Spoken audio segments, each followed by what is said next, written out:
Okay, example 12, cooling water in an automotive radiator. Let me change pen first. Okay, now for the automotive radiator, it is the same as shell and tube heat exchanger in terms of the correction factor, since automotive radiators falls under the cross-flow heat exchanger. Therefore, you need correction factors in order to correct the value of delta T log mean counter flow. So previously we already calculate or do the example that specifically for the multi-pass heat exchanger, and now we go for the cross-flow heat exchanger. So let's take a look at the question. A test is conducted to determine the overall heat transfer coefficient in an automotive radiator that is a compact cross-flow water to air heat exchanger with both fluids, air and water. Okay, we have fluids air and fluids air water unmixed, okay, which means there is a fin in between air. Okay, the radiator has 40 tubes of internal diameter of 0.5 cm and length 65 cm in a closely spaced plate fin matrix. So I will show the figure after this. Hot water enters the tube at 90 degrees Celsius at a rate of 0.6 kg per second and leaves at 65 degrees Celsius. So now we have TH in 90 degrees Celsius, and then we have TH out, which is 65 degrees Celsius. So the air flows across the radiator through the interfin spaces and is heated from 20 degrees Celsius to 40 degrees Celsius. And then we have this info on the cold fluid temperature. That is, the inlet temperature is 20 degrees Celsius, and then the outlet temperature is 40 degrees Celsius. So determine the overall heat transfer coefficients UI of this radiator based on the inner surface area of the tubes. So the properties is already been given. The specific heat of water at the average temperature of you have to find the average temperature, since we have two different temperature, inlet and outlet. Therefore, you have to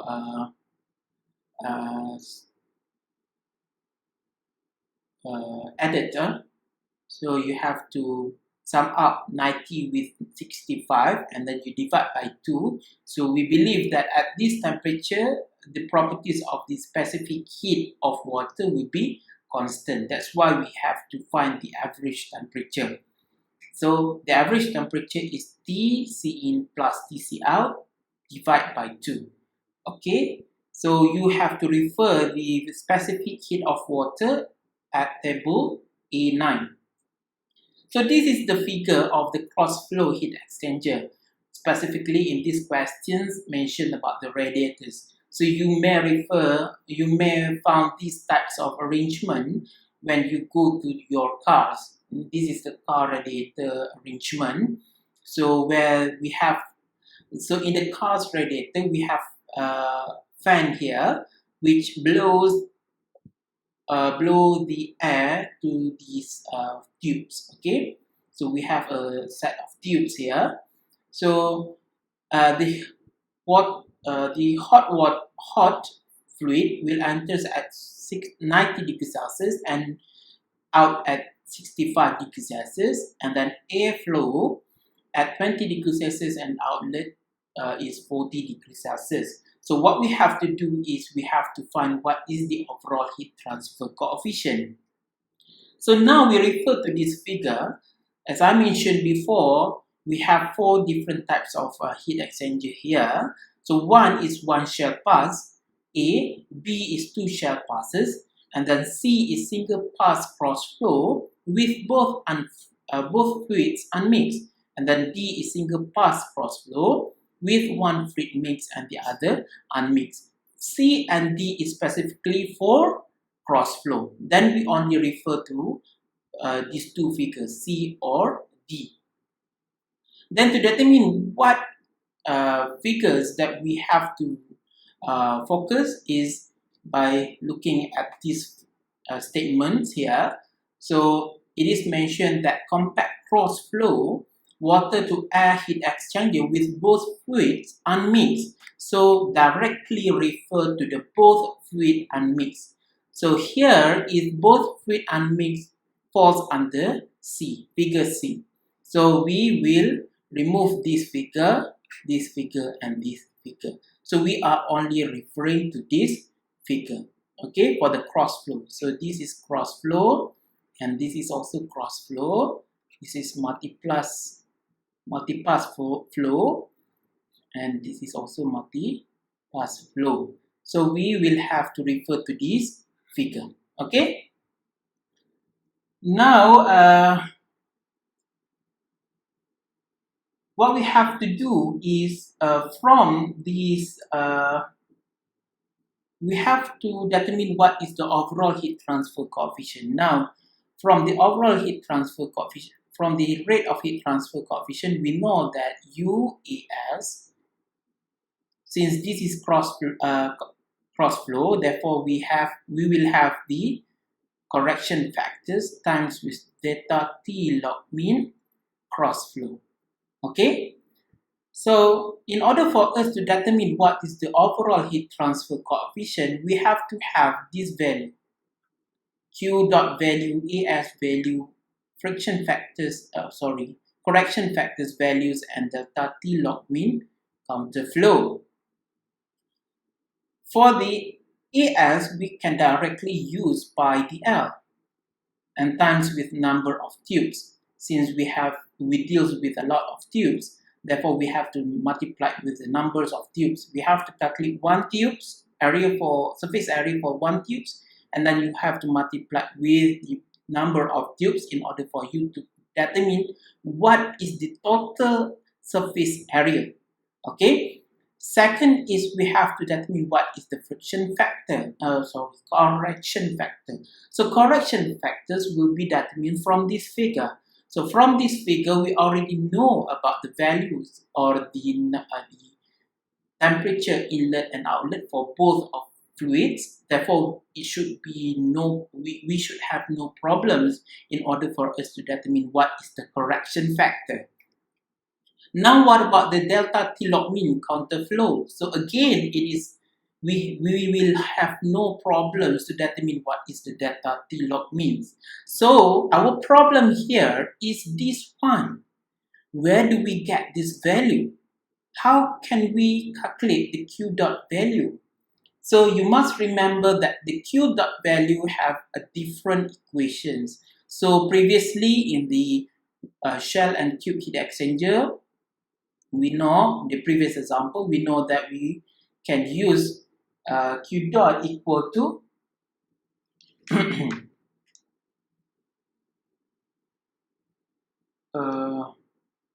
M dot Cp delta T.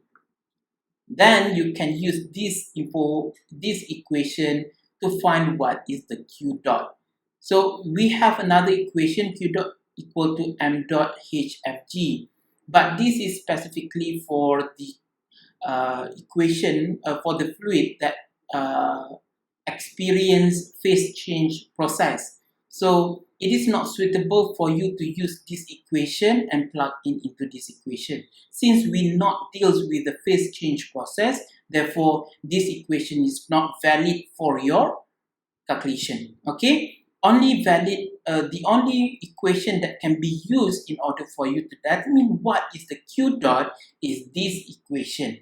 Then we have to use this equation to find what is the Q dot. Let's take a look at this equation to find what is the Q dot. So Q dot equal to M dot Cp delta T. Okay, so we have to refer to one, because since we have two different types of fluids, where the hot fluids and the cold fluids, so we have to focus on one fluids in order for you to use this equation. Either it is hot fluid, so you will apply this to the hot fluid, or the cold fluid. Okay, since you have both of these fluid, am I right? So let's take a look at this. So from this equation, we need to know what is the mass flow rate, specific heat capacity, and the temperature gradient. So in this question, hot water enters the tube at 90 degrees Celsius at a rate of 0.6 kilogram and leaves at 65 degrees Celsius.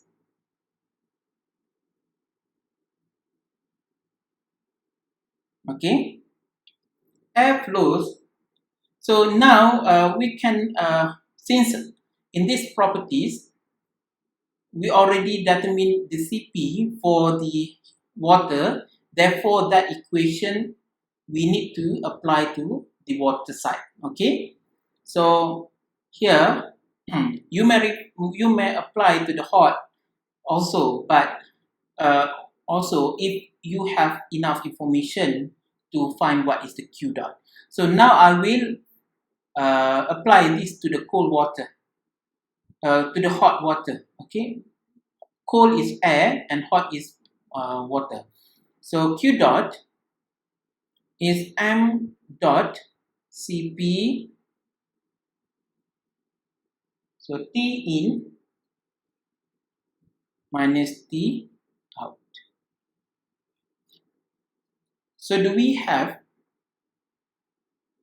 So we do not have any flow rate, mass flow rate for the air, therefore we cannot find mass flow rate, we cannot find the heat transfer Q dot for air by using that equation, since that equation needs you to find what is the mass flow rate. Therefore, in this question, does not mention or does not specify you any values for the mass flow rate or velocity flow rate, velocity for the air. Okay, we cannot apply that equation to the air, since air does not have any mass flow rate or velocity given in the question. Okay, the only mass flow rate given in this question is for hot water. Therefore, that equation is specifically, and that equation can be applied to hot water only. Okay, that's why we are focusing more on hot water. So this equation is for hot water. Okay, so hot water Q dot, substitute all the values to find what is the Q dot. So m dot Cp is 0.6 times with Cp, here is 4.195 times 10 to the power of 3 joule per kilogram dot Kelvin. So T in is 90 minus 65. So degrees Celsius. I'm so sorry. Sometimes I will put the unit, sometimes not. So the what is much more important is the final unit. So you need to have that final unit. So you will get that rate of heat transfer is 62.93 times 10 to the power of 3 watt. Okay, or 62.93 kilowatt. Now we already have the Q value. So here we already solved. Now we have to find what is the total area, surface area, and then friction correction factors, and then delta T log mean counter flow. So I will move to the area first. Okay. So we have to find what is the area, surface area. So pi dl. So this equation refers only to one tube. Okay. One tube. So if you have more than one tubes, Okay, more than one tube, therefore you have to multiply the area of this one tubes with number of tubes. Okay, total number of tubes. So AS equal to N, this is total number of tubes times width by DL. So from this question, we have how many tubes? So 65, 40 tubes. We have 40 tubes. And then what is the diameter? So the diameter, internal diameter is 0.5 centimeter. We are actually, normally we will use the area for the surface, the outside area also, to determine what is the overall heat transfer coefficient. Since in this question is specifically mentioned that you can use UI, okay, overall heat transfer coefficient for the internal UI. So you will use based on the inner surface area. So you will use inner surface area to determine what is the U lah. Okay, now the internal surface diameter is internal diameter is 0.5 centimeter. So we plug in all the values inside this equation. So we have 40 tubes. So times with pi, diameter is 0.5 centimeter. Okay, length is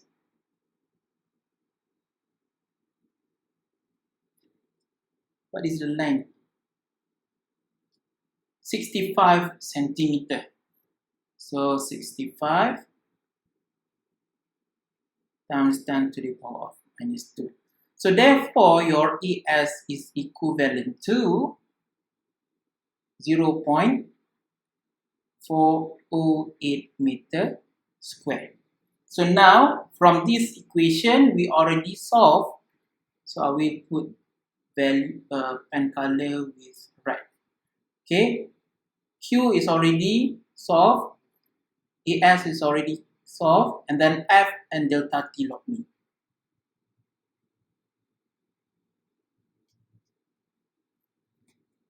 So we have to find what is delta T log mean first. After that, we will find what is friction factor. Delta T log mean CF is delta T1 minus delta T2 divided by ln delta T1 over delta T2. So we have to find what is delta T1. So your delta T1 is TH in minus TC out. Okay, and then delta T2 TH out minus TC in. So substitute the value 90 plus minus 40 and then 65 minus 20. So you will get your value is 50 degrees Celsius for delta T1 and 45 degrees Celsius for delta T2. Okay, again, it depends. Depends on you. Either you want to make your delta T1 here and delta T2 is here. Okay, it depends on you. So let's say from this figure, so we have air flow mix, and then this water flow unmixed, TC out, this TH out, and then this is TH in, TC out, TC in. So here is delta T1, and then here is delta T, delta T2. So it depends on you. Maybe you want to make it this as the delta T2 and this as a delta T1. It's okay. But please do not rearrange your delta T log mean equation. Okay, substitute based on the delta T log mean equation. Okay.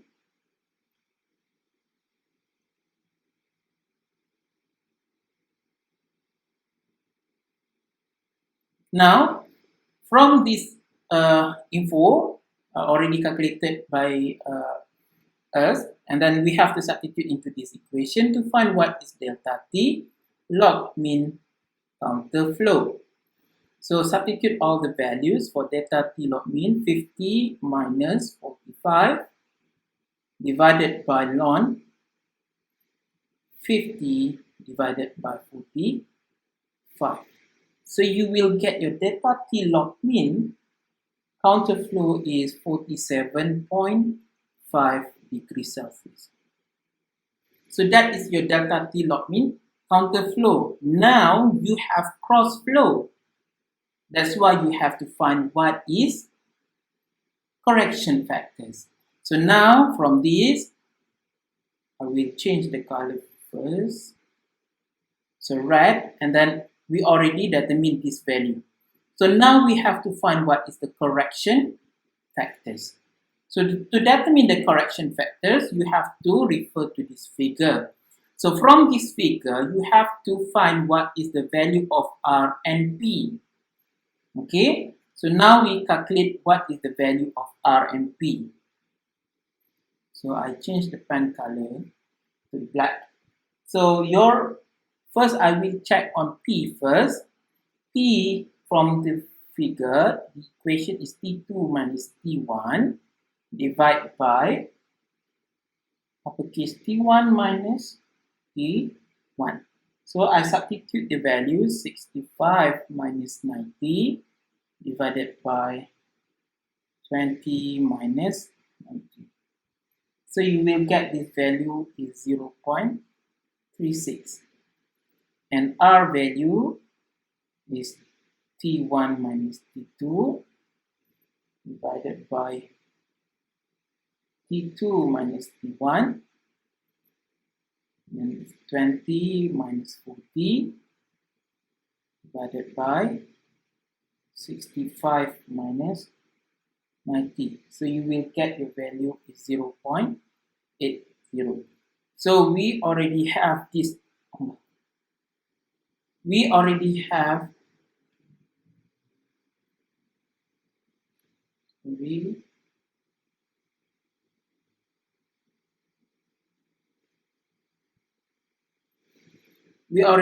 these two values. So from the figure here, okay, so now we have R value, P value is 0.36. 0.36 maybe here. So take and then drag straight line to up to 1 and then find the R value. So R value is 0.80. So this is 0.8. So you have to refer to this line. Okay, the intersection is here, and then you drag your line up to this, and then find what is the value of this point intersection. Okay, what is the correction factor F? Then from the F value, I get the F is 0.97, almost 1, but it is not 1. So almost 1, 0.97. So from this, we already know all the information. Okay, right. So we already know all the information. Then rearrange this equation to find what is U. Okay. Now the last step is to rearrange. Okay, rearrange. Okay, so you will get U is equal to Q dot divided by AS times with F times with delta T log mean CF. So from here, substitute all the values, you will get your value for the U is 33.47 watt per meter square dot Kelvin. So this is the overall heat transfer coefficient for this question. Okay, that's all. Thank you.